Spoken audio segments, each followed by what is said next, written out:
Hey, what's up, gems? What's up, gents? It's Natima Cherie, Queen Pen of TGI and the Diamond Writers, here with episode 2 of season 2 of the Hustle and Shine podcast. I'm super excited. Got a really dope guest tonight.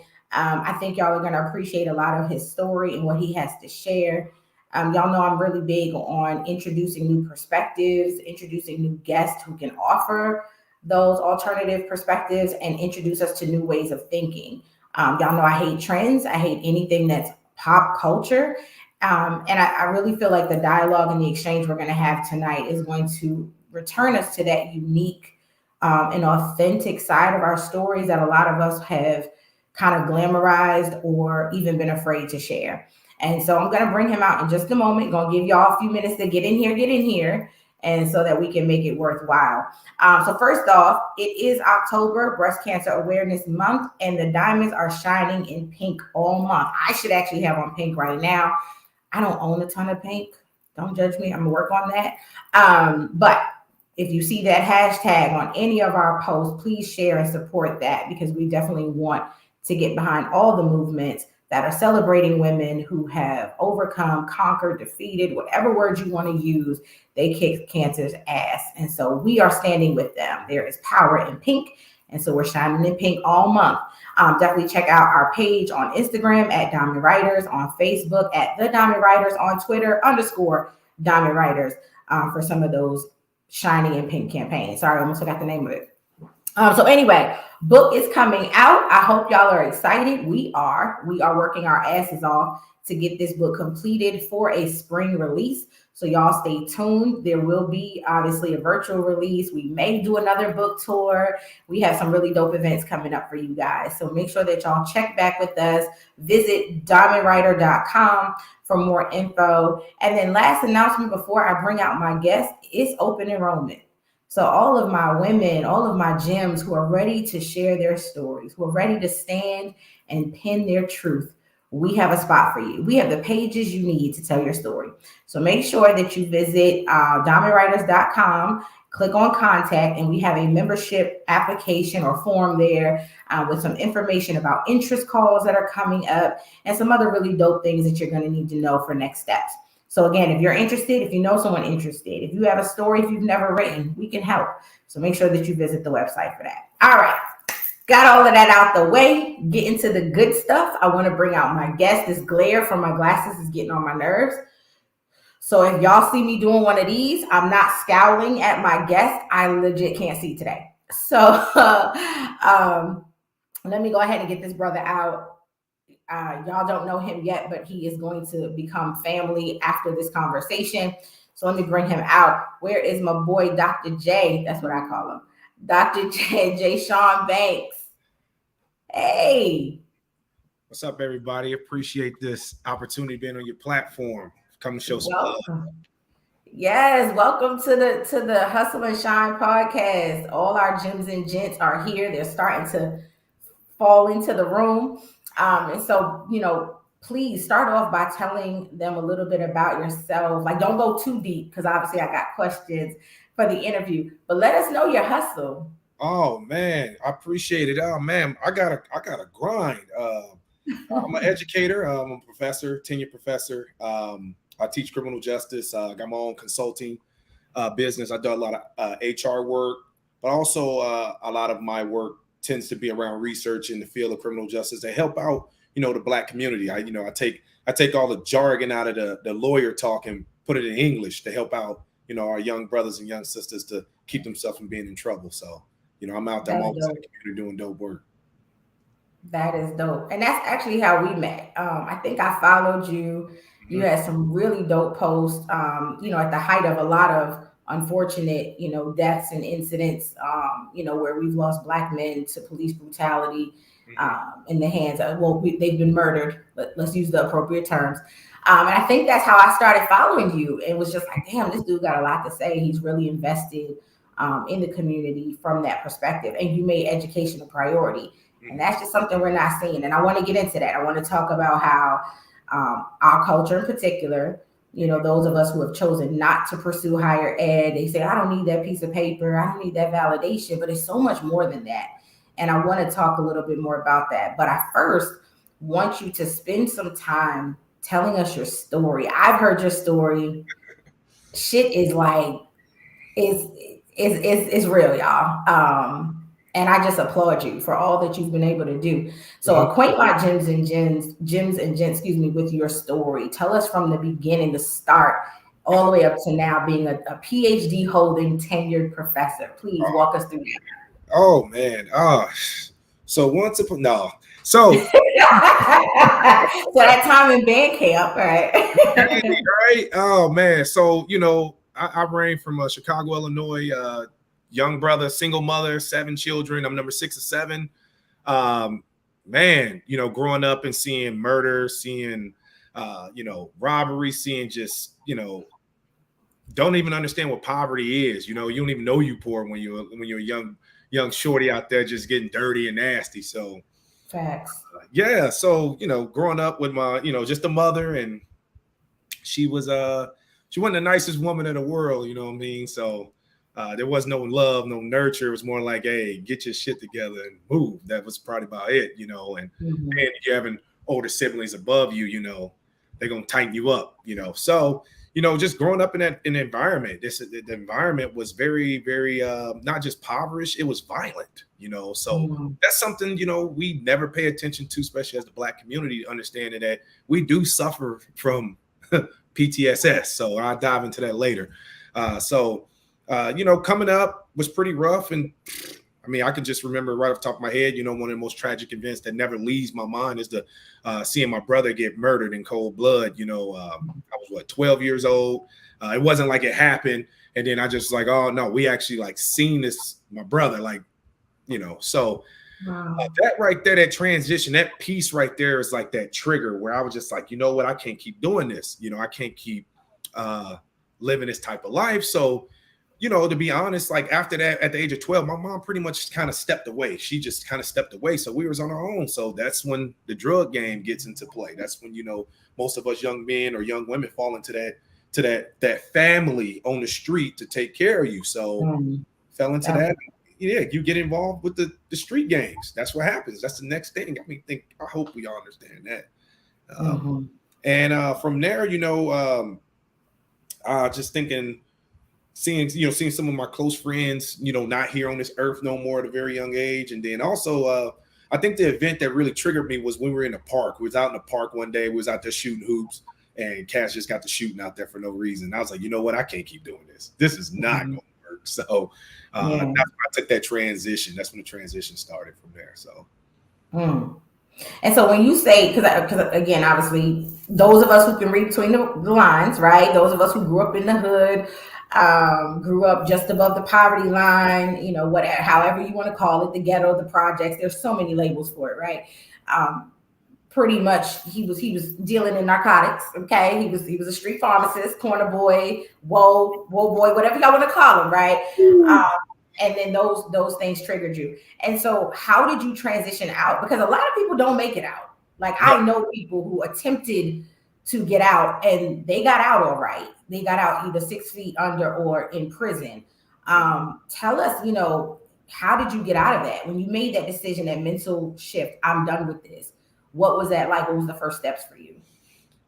Of course, I'll share with you folks that you get an opportunity probably this big. The opportunity may be this big. You can't even see it, but it's that one opportunity to remove yourself out that environment. And I went and talked to he's like a father to me, still my mentor. His name is Alfred J.J. Hollis, still out there, still doing dope stuff out there in the hood, helping out kids and doing things like that. But I remember going to sit on his porch and I sat there and said, hey, coach, he coached me in Pop Warner. I was an athlete. And this is when I really got serious. All of us kids, we're playing sports, we're just playing. But I got really serious when I went and had this conversation with him on his porch. And I was in tears. And I said, I was like, coach, man, I want to get out of here. I can't keep doing this. He was like, well, use your talent. I said, what talent? I ain't the sharpest tool in the shed. I don't know. And he was like, your football talent. Use your football talent. And that's where I start that. I was like, you know what? I'm gonna actually invest in it this time. So I started investing, actually hitting the weights, actually going to, going to schools. I mean, this is way before Huddle and YouTube and all these things. This was where you had to actually go to the school to show what you got. So I was doing those things, and actually going to the schools was an eye opener. I was like, oh my God, I can live here. It's no violence.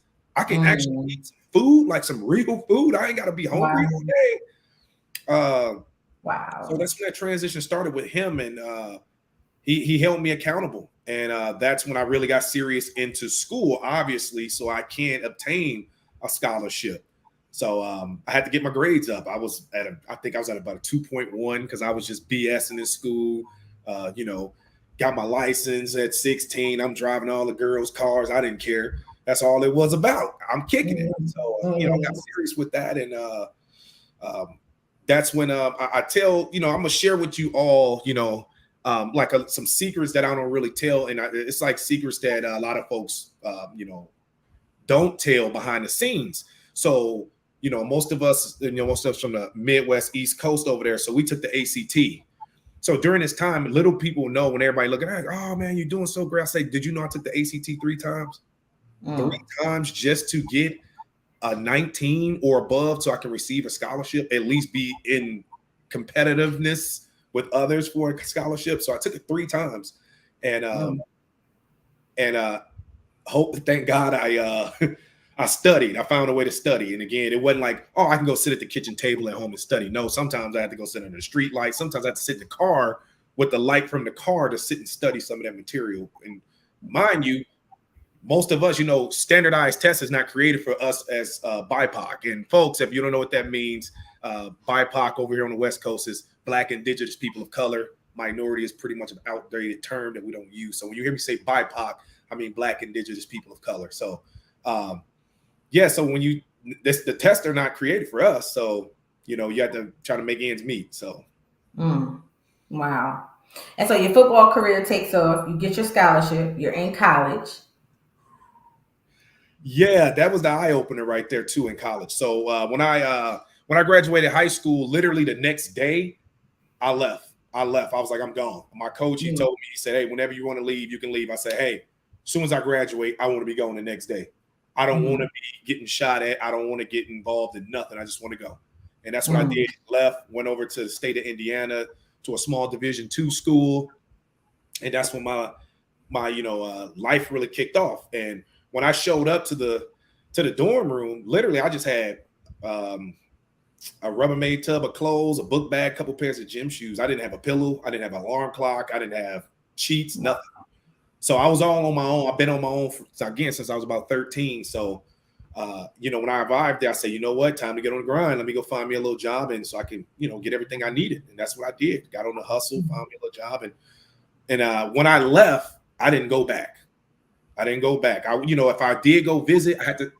It's sad because you got to sneak in and then sneak out. You can't go in there like, hey, I'm home. No, now you're a target. So now you got to sneak in, see your folks, and take off. So Damn. Let's pause right there because I want to talk about that. I want to talk about, the toxic mentality that people have, right? We don't want to see each other. We always refer to it as crabs in a barrel, but it really is just niggas being niggas. Okay. Because there's a difference. No. Oh, I'm sorry. On my show, we talk real. There's a difference between black folk and niggas. And I'm not about to spend the time educating right now on that. But like you said, you can't even go home and people that you grew up with in that, you know what I'm saying, in that tight knit community, you can't show them that you're doing better or that you're attempting to do better because somehow they internalize that as you think you better than me. And so now I got to mess with you. And so talk about that, like, sneaking in and then getting out so that you're not a target. Like family members hate. For people that you was cool with in high school and you know what I'm saying, elementary school are hating. Like what was, again, I grew up in New York. So I know what that's like. But obviously Chicago being different in the Midwest, one of the most violent cities, Chicago, and then the state of Illinois. So tell me about that. Talk to us about, what that was like for you, having to make sure you were careful getting in and out. of course, I'm gonna use this like metaphor, this analogy. I say mask on, mask off. So when I go in, I have to peacock. And what I mean by peacock, I have to look the look. I have to talk the talk. I have to have the same lingo. So I have to put the mask on to be Code that switching. other guy to survive in that Mm. environment. So then while I'm in that environment, it's not just your friends, or let me clear that up. People you once knew, because once you leave, once you go do things, some of these people, they change. They turn into different people, unfortunately, for bad or worse, or for good, whatever it may be. But you still want to be aware, because you're like, okay, yeah, we knew each other at 16, 17, but now we're 20, 21, and life's different. Right. So in that time, you just have to be that person, because they're going to try you. Oh, they will try you. So anytime, like from when I leave, and I still do it today, I get to take the mask off when I get the O'Hare. I take the mask off, like, yes, I can. Ooh, I made it out. I can feel good. But at the same time, when you go home and see family, and then you're not around family, you tend to get that little you start feeling a little emotional, because you're like, oh man, I miss my brothers, I miss my sister, I miss my cousins, and you like miss being around them. I don't have that. I'm like, yes, I'm home. So wow. it looks different. The flavor's different, especially now. It's not, never shooting shots. It's just we are on two different planes of life. So. Wow, that's crazy. So we've had a conversation, and you've told me, how education saved you, right? So back to you're in college, right? You're playing football, and then you're exposed to, academia. You're exposed to the life you could have based on education.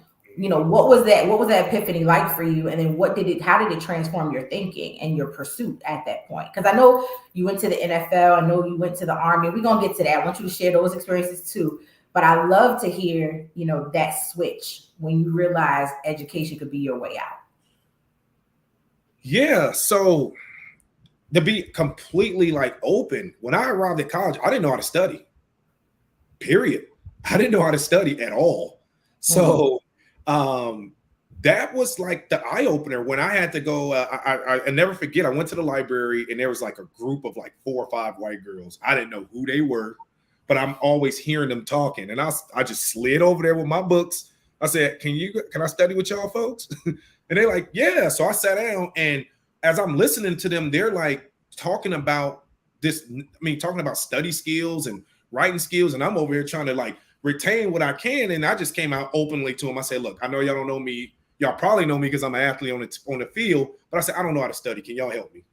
They were open and, giving me some tricks, some trades on how to study, the highlighter little thing and, taking notes on certain things. So like it helped me start learning how to learn, not just read and try to retain and just like hurry up and put it on the test. It's actually learn it. So through that process, dealing with sports, not just dealing with sports, dealing with family too. You trying to get your family to show up to, a game or two. They won't show up unless you got some money to give, things like that. So my eye opener to education was there when I'm like, hold on, wait a minute. And what I can do a lot with this degree. I can go change some stuff. I can change me. I can change my environment. So that's why, again, I pursued education in that realm. That's when I really got more serious, like around my junior year, believe it or not, because freshman, sophomore year, I don't know where I was at. I still don't know. I can't find it because I didn't know. I was surviving. That was it. Wow. But that's so key what you just said. You had to learn how to learn. Like that's crazy, especially for you to have graduated high school. So it makes me wonder what the hell was happening in elementary, middle school, and high school if you hadn't really grasped studying, which means no one cared. No, they were just passing you forward. You were an athlete, bring the school money, win games. You know what I'm saying? Then go out in the world unprepared. And that's exactly what happens to our kids even now. But what's happening now is social media and, people like Matt Zuckerberg and Elon Musk and all the rest of these billionaires who never finished school, the education system, we're diminishing even more because it's like, oh, I don't need college. And one of the things I wanted to definitely touch on tonight is the difference between education and institutionalization. They're not the same thing. You know what I mean? We send our kids to school. I don't want them to be institutionalized. Okay, but there is still life skills and you know what I'm saying, and book smarts and different things. There's a different knowledge share that happens in that collegiate experience that we're robbing our children. Because again, now we're saying, oh, my baby could be a billionaire. She ain't got to go to school because all of these billionaires did it without school. Yeah, but they have white privilege. Your baby don't. Your child don't. So I really want to talk about again the significance of investing in education and why it was so important for you. And so you learned how to learn. Now you're doing well in your junior senior year. When did the NFL come in? That came in. Oh man, the scouts rolled in. What was that? I think it was my junior year. My junior year is when they rolled in. One of them I did know, Curtis Crossley. Still talk to him this day. Shout out to Curtis Crossley. Still doing dope things out there in the hood. At that time, he was with the Vikings, and that was the year I like broke all the school records. At that time, that's when they kind of showed up. First 1,000-yard rusher and first 1,000-yard receiver at the same time. Things like that, and they showed up, and that's when I got the invite to like 3 or 4 different types of combines, and you go and participate. Obviously, it's not as like crazy as it is now, because how you see it now with all the video cameras. At this time, you know, there's several. And again, people only know about the big one that you see, but there's like other smaller ones that you go to where other people actually get the recognition, such as folks from HBCU schools where they don't get that recognition, but they get into these combines and they can actually show what they got, and that's when they get the opportunity to get in there. So during that time, I still didn't know what I was going to do. Like, I was like, great, this is my dream. Yes, I'm about to do this, but I'm over here like, am I actually going to graduate though? My GPA is not the best right now. So I really worked hard my senior year. Things fell through. Obviously, if you're familiar with the lockout in 2011, things just fell through, and you know, I had to find something else to do after that point, which was I had a good friend of mine worked for the U.S. Marshal Service, and he was like, bro, you know, come through, you know, come over here with us. You got the degree. Now I'm learning, I'm graduating. He's like, yeah, you got the degree. Let's go. You know what I'm saying? Don't waste your time with that. And I'm like, yeah, let's go do it. But how am I supposed to get in though? I don't got any work experience. I didn't go do the internships like most guys and gals did. Well, they didn't look like me, obviously. So my whole goal was like NFL. That's where I'm going. That's it. That's the money. But you know, didn't think through like, oh man, what can I fall forward on? Because I know we use the term fall back. I'll fall forward. What can I fall forward on? That's good. And he was like, you know what, man, go in the military. I was like, the military? What? All right, cool. You know, I got this. You know, if I got through college football, I got through a bachelor's degree, I can do anything. I'm bulletproof. I went into the and I remember going in there getting signed up, and I was like, yeah, all excited, like, yeah, I'm going in the Army. This is about to be a piece of cake. And I showed up to Fort Benning, Georgia, and I said, what the hell did I just sign up? What? This guy is in my face, yelling at me, screaming. I'm like, bro, what are you all in my face for? So that was a wake-up call. And then actually, you know, the first night you're up for 50 hours straight, no sleep. So that was an eye-opener going in there. So during that time, again, I came out of the college. My head was about this big, arrogant, cocky. You can't tell me nothing. And after my first year, once I finished training, I got handed orders. Here you go. You're going to the Middle East. Hold up. Wait a minute. I just got out of training. What y'all talking about? Oh, you're going to Iraq and Kuwait. You're going to Operation Enduring Freedom. Damn. Oh, wow. Wow. A nervous wreck. Do you understand how I feel when you got to write out like your emergency contact and you got to write out your will, and you only, I was 23 at the time? I don't know how that feels, actually. No. My little will, I ain't got anything, but you know, whatever happens to me, this was who was going to was, you know, so that was my moment of like clarity in life, as in, oh man, this is real. Like, life is real. And once I got over there, spending that 11 months over there, I had to really reassess life. And what I mean by that is that I sat in, and we had these mortar-proof barracks. There was no windows. It was just straight concrete and steel. And I sat in there day in and day out. It's pitch black, so you don't know if it's sunny outside. It was, you're in the dark. But I really sat down and I said, what do I really want to do with my life? I don't want to be the traditional Negro going to work a 9 to 5. I don't want to be like slaving over like a couple of dollars. Like I'm like, because this is what I'm seeing in the military. My paycheck ain't changing. I'm an enlisted soldier, E4, don't know what I'm doing.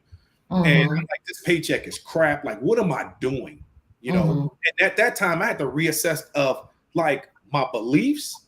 I had to reassess of even how to treat women. And I'm just being very transparent there. Like I was like way out straight doing it, whatever I want, didn't care about nobody's feelings, just only worried about mine. But it just had to reassess because this was serious. I'm like, man, one day I may not make it home. So at that time, I had to really, really realign what I was doing in my life. I said, I don't want to stay in here. What I'm going to do when I decide to leave this occupation, this service. So when I returned back here to Seattle, I actually got orders and I went to Fort Carson, Colorado. And that's when I enrolled in my first master's. I was like, you know what? I want my master's. Now, mind you, I didn't have a high enough GPA to get into a graduate program. I had a 2.56 in my undergrad. So I had to really pull some strings and work it out. And then thank God my veteran status helped me get into a graduate program. And this is where I say I can actually show the world that I'm not average. I felt like I was average. I felt like I was just, one of those regular cases of a BIPOC individual black man that's just like, hey, I got a degree, but yeah, I can't do a whole lot with it. So that journey started there. So there's so much you said that I'm like, oh my God, like I want to revisit. So I do want to go to the comments in just a second, but you said something about not being average. And I think that's so important. And that's why I call this episode Average Beginnings, but Legacy Endings, because too often we accept that we're average. And to us, our average may be poor. Our average may be growing up in the projects because everybody around us looks the same. Everybody around us broke. So we average. You know what I'm saying? You don't realize that you're not the same as others until you see other people, right? And you don't even realize that you're exceptional until you make it out. Now, your undergrad, what was your undergrad in? It was a bachelor's in criminal justice. So your undergrad was in criminal justice, and then you were working on your master's when you got to Colorado.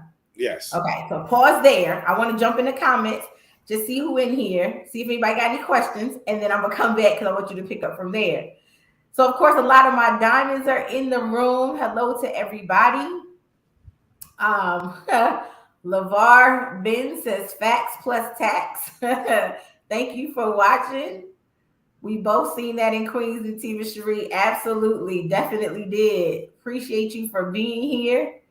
Hey, Tiffany, we see you. She says in the inner city, we're only taught to regurgitate what the teacher said, that part.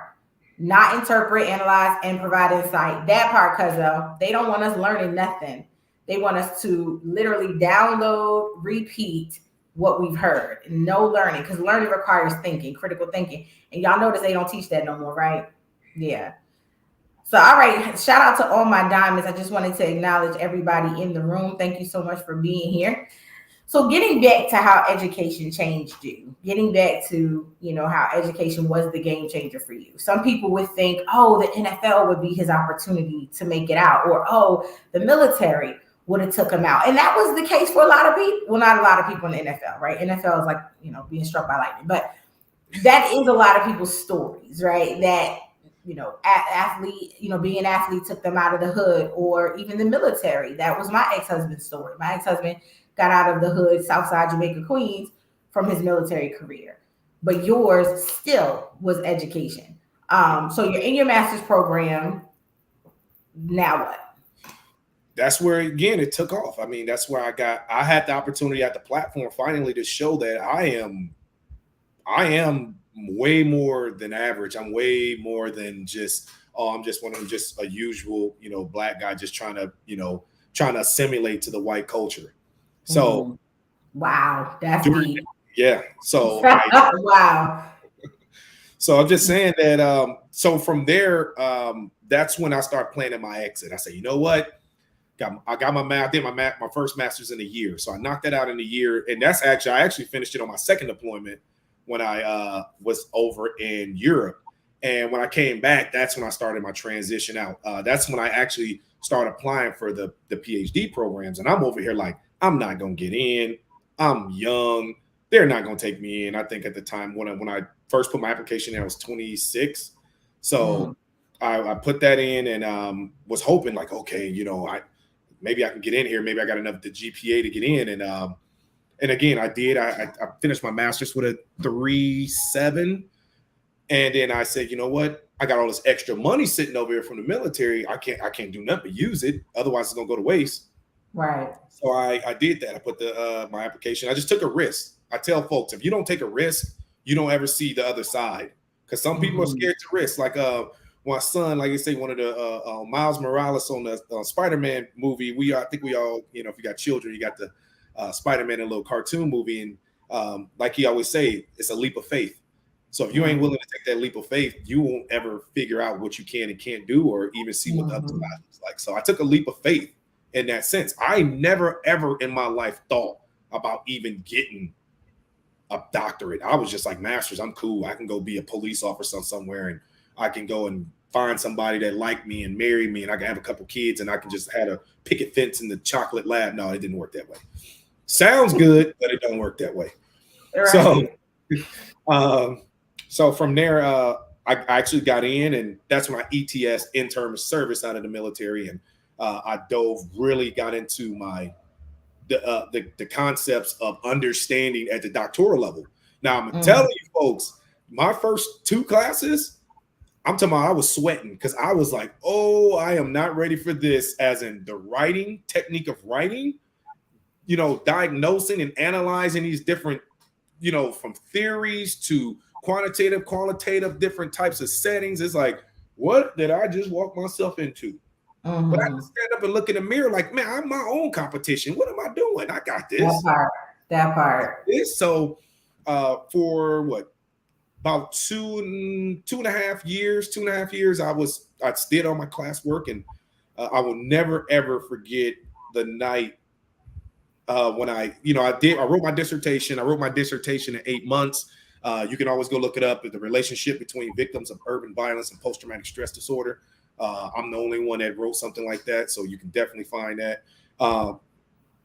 And during that time, when I had a nightmare, I said I woke up in my nightmare. I checked my status with my CAO, the chief academic officer, because they have to sign off on it for you to finish. I woke up in my dream. I woke up and I checked it, and it said, nope, declined. You got to go back and fix all this. And I was just like, I took my computer and threw it. Then I woke up and I was like, oh man, I was dreaming. So I actually got up this time. It was like 05 in the morning. I went and checked it, and I had the green light. It was like, you passed. I mean, I collapsed in the floor. I cried for about 30 minutes because I was so happy to be done. I was so happy to be done. Yeah. And mind you, I was 28 years old. Yeah. I had a newborn son.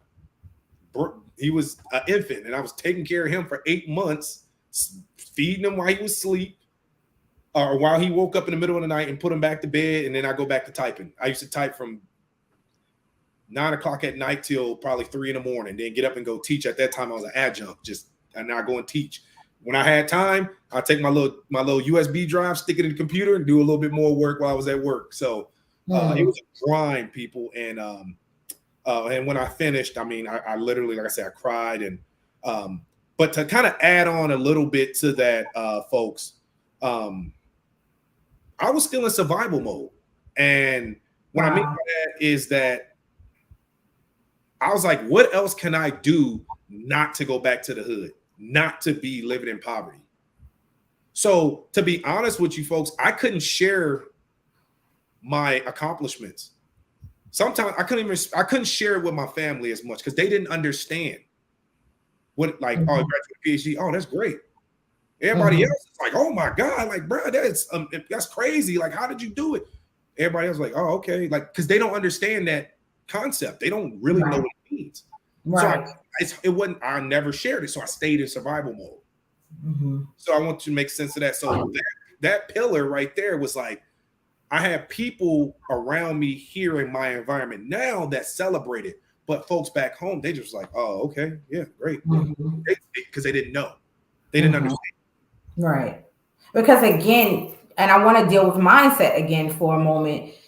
We don't value education in the same way. And rightfully so. One, for you know what I'm saying, for a long time we couldn't be educated, right? And so there's a lot of that, that stigma, and there's a lot of that that generational curses, as people say. I don't believe in generational curses, but anyway, it's another show.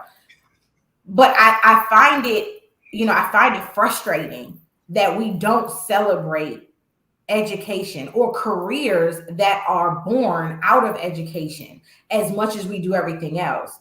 And as an entrepreneur, I have nothing against entrepreneurship, but we are not all called to be entrepreneurs. And I am just so sick of how we're constantly pushing that on everybody.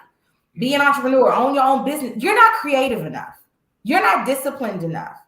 You don't execute well. You're not administrative. Like, let's just keep it real. Some of us don't need to be entrepreneurs. I don't care how great your idea is. That's not your lane. But because that's all we're pushing, we're now creating another narrow view. At first, we say, no, don't limit our people. Let's expand. We can own our own businesses. Yeah, but that's not going to be for everybody. So why not expose them to a path that can be created from education? I know for me, education saved my life. I point blank, period. I was not a teen statistic. I ain't had no babies before, you know what I'm saying, marriage. And that's not to come from nobody who did. But because I was so focused on education, I didn't care about anything else. I didn't care about dudes. I didn't care about partying. I didn't care about clubbing. I wanted to be more than everyone around me. And I knew education was that path. And so I wanted to do this show intentionally to show a Black man like yourself, born and bred in the inner city, coming out of Chicago, one of the worst cities. I think what's worse than y'all? Flint, Michigan? No, St. You know what Louis. I'm saying? Like, what's worse than Chicago? St. Louis, Baltimore. That's what you got there. Right. But the fact that you've been able to acquire multiple degrees, and then now you're teaching, you're in education. So I want to talk a little bit about that. Like, tell us, after you got your PhD, and again, congratulations, that's huge. To achieve that at such a young age. But now that you have your PhD, you're now teaching, you're now working in education. Share with us a little bit about why that's important to you to now kind of keep, keep that going, keep teaching. Oh, definitely. I mean, I know, a lot of speaker, so yeah, talk about that too. They always say we got a lot to give. I'm like, no, it ain't just something to give, it's representation. I'm gonna tell you now, I'm one of 4 Black professors in my entire institution. Okay. Black professors across the nation, we represent probably 5% or less in the classroom.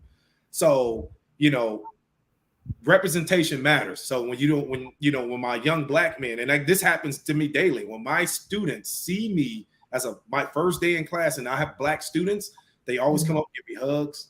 Some of them are even cry because they like, I finally have a Black teacher because they never had one. Yeah. So maybe out in the Atlanta area, maybe out in DC, they actually get that opportunity. But out here on the West Coast, it's not as often. It's not often. So, I mean, the closest HBCU is probably Langston over in Oklahoma. That's about it. So you don't get to see it. But, going through this teaching thing, especially the tenure process, I dealt with a lot of barriers, especially being young and Black and the only one with a PhD in my entire area. Trust me, they were literally trying to throw me to the wolves. It was more punitive than actually a learning experience. So going through the tenure process. So, tenureship in academia is like the holy grail. Like every professor wants tenureship. Like you can't strip me from it unless I do something that's just straight, just ridiculous. So, obtaining that, now it gives me the power to kind of move different dynamics in the system, such as my degree path, and to share some more information with the audience, especially with the diamonds, the gems, and the gentlemen in here. Look, listen, I teach in criminal justice. Okay, there's a lot of folks that's against it. I tell this day in and day out, I love the energy of people out there with picketing signs and saying, hey, we need to do this, we need to do that. Let's change your perception on this. Instead of standing out there with a picket sign, how about getting into position to change it? So what I mean by that is where is our Black chief of police? Where is our Black judges? Where is our Black, wardens over correctional facilities to change these policies to make it equitable? You can't change that on the outside. Get more people into the political realm and your state and federal level. That's how you start changing. I get it. Out there, we have the right to assemble, but when you start getting these positions, you can start making change. Yes, it's not going to be easy, but then you got its representation. Now you're going to still have more people with you. So again, women is still dominating since the 1970s. Women been dominating as in more educated than men here in the United States. More women are enrolled in college than men are. Women has a huge disparity in law enforcement today. Women represent about 12% of law enforcement across the nation. 12. It's a male-dominated, career path, and that's why I try to bring in more women. And as in, when you call them the BIPOC, Black, Indigenous people of color, we represent probably about 10 to 12% local police. That's city of Atlanta, city of DC or whatever. That's the local level. That's where all the representation, as in people of color.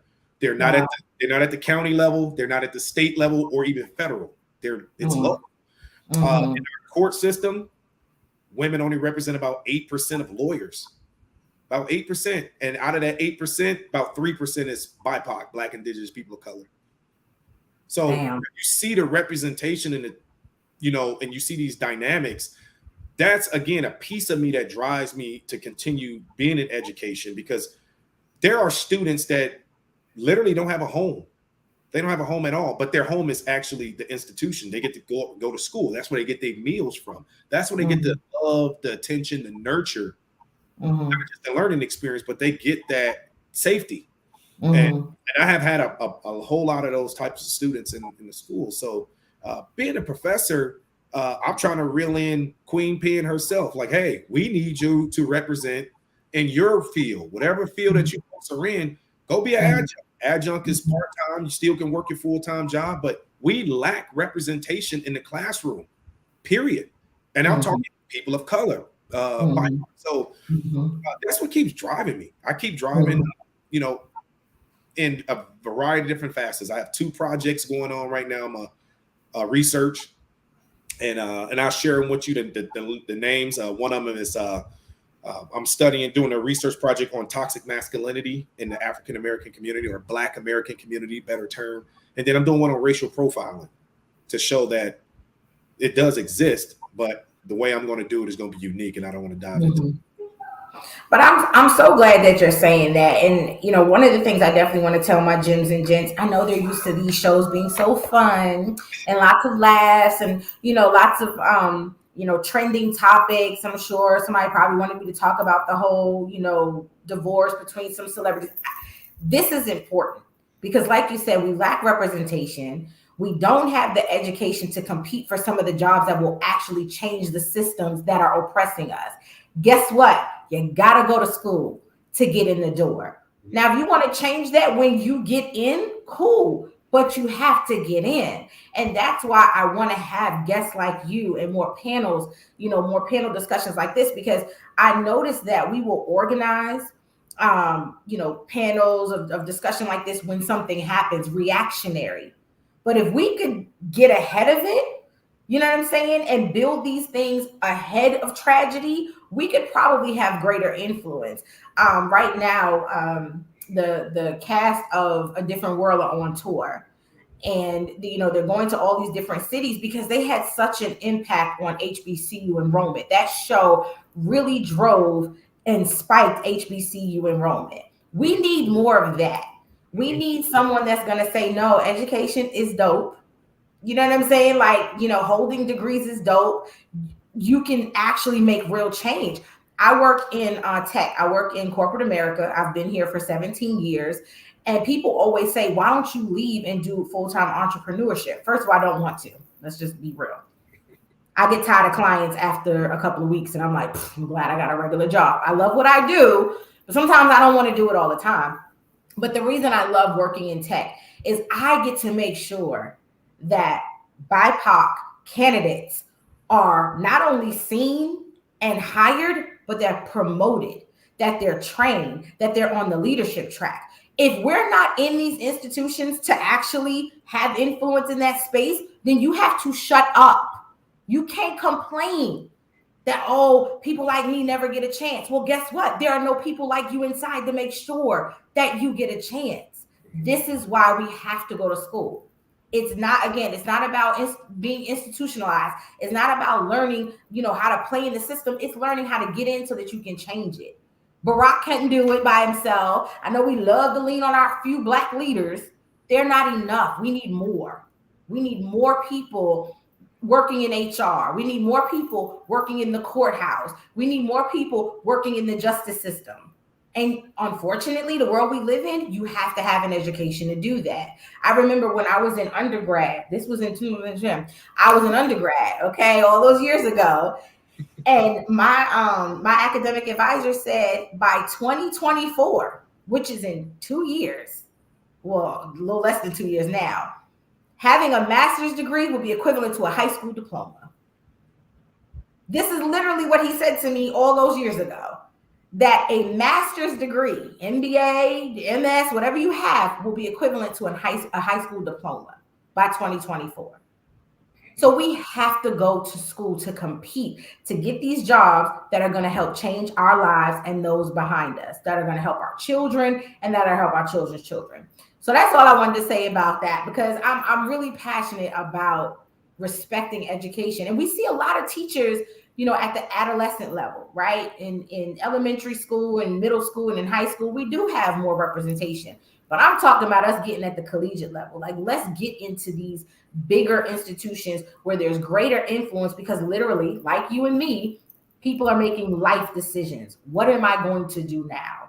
What am I going to do? What's my future going to look like? And they need to see folks like us in there to say, have you considered this career path? Have you thought about that?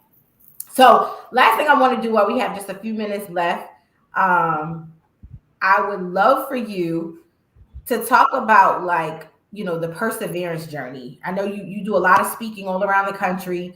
You are a well sought after speaker, and I love that you really don't post a lot of it on social media, because you're in the moment. Like, you're more focused on actually influencing those in the room than showing, hey, look at me, I'm a speaker on social media. So shout out to you for that, because I was trying to find like videos to post to promote this episode, and I'm like, bruh, I know he speaks at places and I have nothing. So but talk to us about, your patience with the journey all the way to your PhD and that perseverance, what that was like, and just some tips to give people who may be frustrated. My cousin Tiffany, who's on in the comments, she just earned her bachelor's degree and she's been working on it for a while. And so shout out to you, Cuzzo, again, for achieving that, because it couldn't have been, I mean, she raised a family, she raised children and grandchildren, and yet never gave up on acquiring that degree. And so I'm so proud of you. But give some advice for those who may be thinking about returning to school, nervous about it, hesitant. Of course, it's not going to be easy. I want to just be straightforward with you and just be honest. It's not going to be easy, because now, remember, you may have been an undergrad 10 years ago, but the dynamics of, as in study skills, as in curriculum, as in design, is totally different now. So you got to be able to adjust and overcome. Yeah. I shout out to your cousin on that. I mean, look at E.T. Eric Thomas. It took him 12 years to get a 4-year degree. Guess what? He ain't even tripping no more. Now he has a PhD. So I tell everyone that your journey is not like mine. My journey, I had some doors open in the sense of taking opportunities, doing things. Some folks did go straight into the workforce. Workforce changed. Now they decided to go back to school. Some people had children. Some people got married. Some people, whatever the case may be, there's no time limit on it. You can go obtain whatever it is that you want, and don't let nobody else tell you can't. You got to look at yourself in the mirror and say, you know what, man, I can do whatever it is that I want to put my mind to. So that is one thing that I continue to do every single day as I continue on my journey of education. And I'm going to continue down that path. I just got to throw this little peel out there. to my audience out here, one problem that we're having in our community is that we take the easy careers. Stop chasing the easy careers. While our international populations, our African folks from Africa that get a chance to come here, they get the hard ones. Medical doctors, engineers, they're going to do all this creating things in tech. Stop sending our kids to do this easy stuff. Oh, well, I was a CNA for 10 years. You can go, no, go be a doctor. No, go be, go be over the next person that builds another huge tower building. Like, I don't know. But like, stop taking easy routes. That's the problem in our community. We go for the easy job. So, but one thing, I just want to leave this with you folks, and I literally love the fact I got an opportunity to be here with you all. Something I speak to myself every single day is that winning, W's, winning changes everything. And what I mean by that, winning changes the way you walk. It changes the way you talk. It changes your circle of influence, who people you're around. If you're around people who's like, and you're probably in the audience right now saying like, you know what, I'm thinking about going ahead and get my master's, and you go tell some of you think your friends, you're like, yeah, I'm thinking about going back to school, do my master's. They do some, oh man, that sounds crazy. I wouldn't do that. You need to go ahead and get rid of them already, because they already doubting you. Get them out your circle, because they're going to do nothing but drown you with negativity. So that part, that's one thing I will leave with you all, is just learn how to win. Whatever that looks like for you, win. Win changes everything.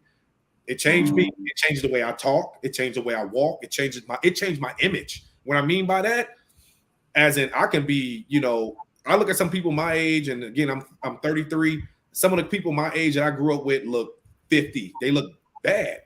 But I got around people who has the same formula, or they up the mountain a little bit higher than me, and I'm right behind them. Like, hey, keep on dropping those pieces, those gems, those small diamonds, because it's gonna keep me going forward. And it's gonna keep me okay. I'm not gonna go up the route you did. I'm gonna go ahead and detour this way and go back up now, because my route is a little different than yours. So if you can keep that in your back pocket, winning, I promise you, success will be right there at your front door knocking.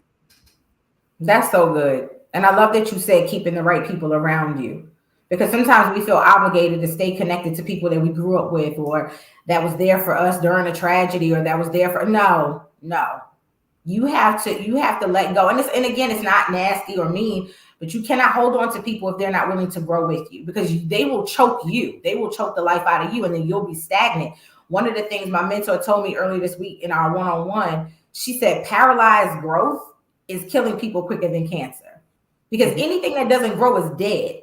And so if you are literally not growing, whether that's mentally, spiritually, energetically, socially, whatever, you are literally killing those parts of you. And you might as well just amputate that part of your life right on off, because it's going to be harder to revive it than it is to just grow it. And so when you feel something or see something that's coming to snatch the life away, you need to let them go. Let those things go, those habits go, those people go, those places go. Even with this, people try to always tell me how I should do my show and how I should run my platform, because I need to do what's trending and I need to do what people want to see. I don't care what people want to see. I'm doing what I think people need. You get what I'm saying? Like, I don't care. Me taking 50 million selfies and women who do this all the time, that's not me. Can I help somebody? Is somebody going to watch this and be like, you know what? I do want to go back to school. I do feel that my education is important. I did give up on myself 4 years ago, 8 years ago, however long ago. Go, you know what I'm saying? Go get the goals, or go back for the goals that you left when you thought you couldn't. And so that's what I really love about your story. Me and you, we talk all the time. And so I'm constantly getting gems from you and constantly getting inspiration. And one of the things I learned in being a leader, you have to be willing to learn from everybody, right? And I posted this a couple of weeks ago about having your own board. You know what I'm saying? Your own board of directors, your own board, that people who guide you and help you. And if you're not open to younger folks or different folks teaching and you know what I'm saying, coaching and mentoring and grooming you, then you ain't ready for success. You're not ready for life. We keep on selling this. Oh, everybody could be wealthy if you get in real estate, and everybody can be wealthy if you get in life insurance. There are so many other paths to wealth that many of us don't even know, because we are boxed in mentally. They give you just enough. Why is there a swell in real estate? because that's all they're willing to let us get, have access to. Why is there only a small amount of us now in life insurance? Banking industry, mortgage industry, that stuff been around for centuries, decades. Why are we only just now all of a sudden making it popular? Because you're just now being able to be exposed to it. There is telecommunications. There's vertical real estate. There are so many different avenues that I learned being in college, being around, my white counterparts whose parents were in these industries that I never even heard of as revenue streams. So there's so much more that you get from college than just, the academic career. You get social, awareness. You get a network. You get so many different things from attending college. And so, again, thank you so much for doing this show. I so appreciate you. I know you busy. You are always speaking somewhere. So I really appreciate you coming in and blessing us with your story. Again, thank you for your service to this country. Thank you, obviously, for being an inspiration. You inspire me. I am constantly, drawing from you, pulling from you, learning from you. And I really, really appreciate it. Any final gems before I let you go? Anything you want to share? One more gem for the listeners. Hey, like I told you earlier, don't fall back, fall forward, so you can see at least what you're falling into.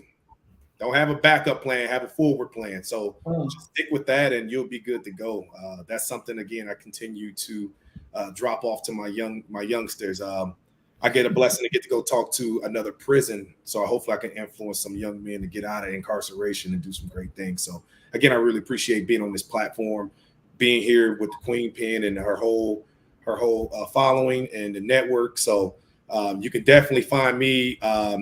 I know I'm on Instagram. I am _ Banks. You can always find me on there.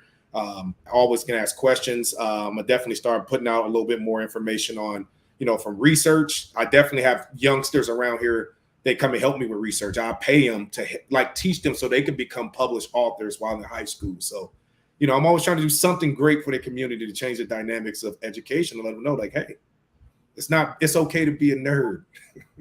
Listen, okay? Nerds are winning, okay? Absolutely. Well, thank you again. It's been a pleasure. I enjoyed this conversation. I really hope that folks can get past, the fact that it's not the glitz and glam and a big old, trending topic, but it is a necessary one. And so I'm going to send you backstage. I'm going to have my final words with the gems and gents, and then I will catch you shortly. Thanks again. All right, folks, look, I know that, there's so many other topics that I could have talked about tonight, but I had this on the books for a while because it's so important to me. Education saved my life. It changed the trajectory of my life. And I want to be able to do that for others, not just my children and those that I mentor, but anyone that I come into contact with. I'm constantly talking about the significance and the importance of education and what you can get out of it, how you can benefit from it, and the paths and the doors that it can open for you. So I really hope that, you were inspired by his story. It doesn't matter where you started. It does not matter where you start. You can have average or humble beginnings and still have legacy endings. As he said, he is, a PhD tenured professor at the age of 33. That is unheard of, especially to be a Black man in this country. And so if he could do it with his upbringing and all that he lacked in childhood, you can do it too. So I just wanted to make sure that I left you with some inspiration. Y'all know I'm on this mega growth journey. And so again, revisiting the things that have helped my significance and that have helped me grow, education was a big part of that. So as always, continue to support the brand, continue to come back here for new episodes. Next week, I'll be talking with Shamik Cook. He is a playwright, author, all the things in the literary space, really making an impact for Black writers and Black creatives. So make sure y'all tune in next week. He's going to be dropping a lot of gems on how you can get your stories published, how you can get your plays, your screenwrite, anything that you want to do in that space. He's going to be talking about that. So make sure that y'all join me next week. This place, 8 o'clock. Until then, hustle and shine. Mwah. Bye.